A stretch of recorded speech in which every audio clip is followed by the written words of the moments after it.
দীর্ঘদিন সিটি কর্পোরেশনের সাথে সংযুক্ত না থাকলেও মানসিকভাবে আপনাদের সাথে আমার একটা সংযোগ আছে। আপনারা সবাই আমাকে চিনেন, সবাই আমাকে জানেন, দেখেছেন। তাই আজকের এই সুযোগে আসতে বলেন ওনাকে।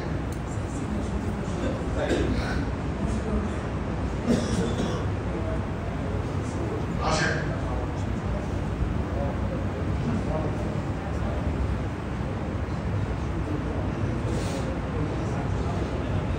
সিনিয়র সচিব মোর্শেদ সাহেব আসছেন।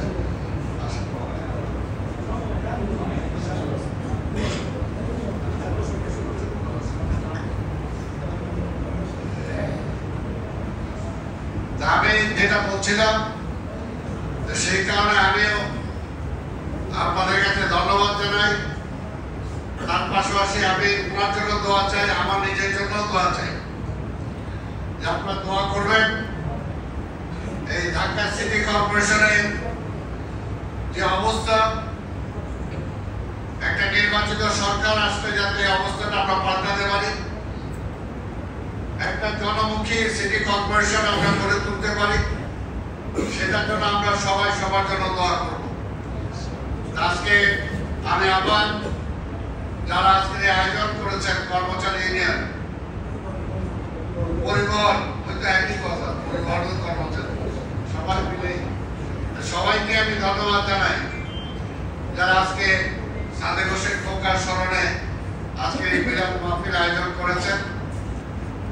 আপনারা একটা ভালো মানুষের জন্য, একটা ভালো প্রশাসকের জন্য আপনারা আজকে আয়োজন করেছেন।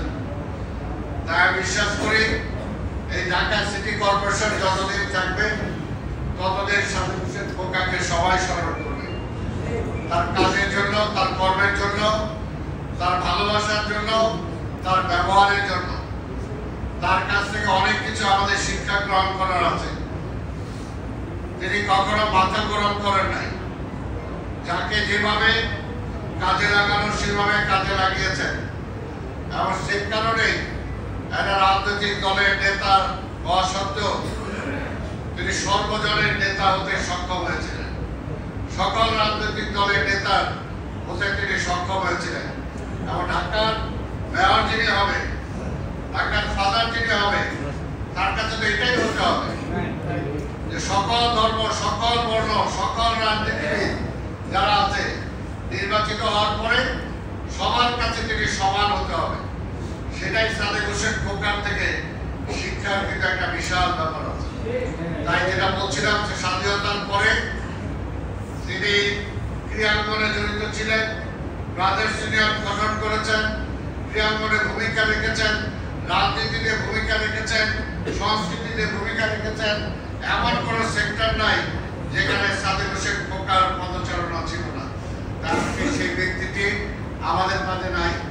আমরা যাতে তাকে অনুসরণ করতে পারি সেটার জন্য আপনারা আমাদেরকে দোয়া করবেন।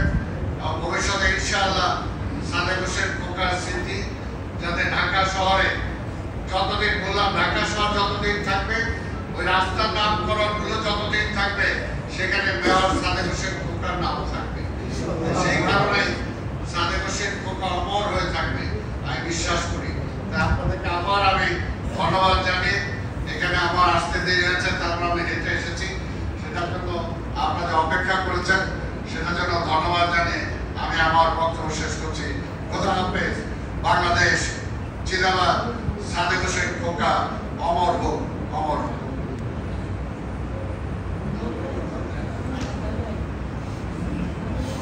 ধন্যবাদ বীর মুক্তিযোদ্ধা সাবেক ডেপুটি মেয়র জনাব আব্দুল সালাম স্যারের।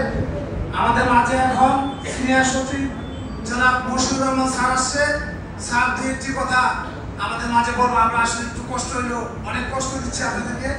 এই দু একটা কথা বলে আমাদের স্যার দিব। স্যার আসলে একটু স্যারের সম্মানে স্যার দু একটি কথা বলার জন্য অনুরোধ করতেছি। স্যার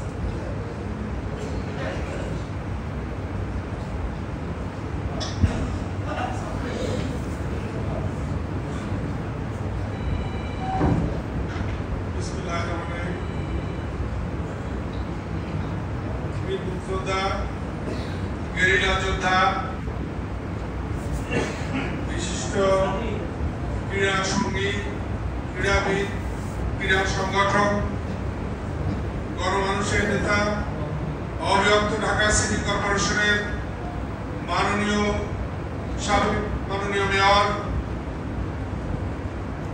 সাদেক হোসেন খোকার ষষ্ঠ মৃত্যুবার্ষিকী উপলক্ষে আয়োজিত এই সভায় উপস্থিত আমার শ্রদ্ধেয় বড় ভাই, ঢাকার ডেপুটি মেয়র, বাংলাদেশ জাতীয়তাবাদী দল বিএনপি চেয়ারপারসনের সম্মানিত উপদেষ্টা পরিষদের সদস্য বীর মুক্তিযোদ্ধা জনাব আব্দুল সালাম, উপস্থিত শ্রমিক পরিবহন কর্মচারী ইউনিয়নের নেতৃবৃন্দ সহ অন্যান্য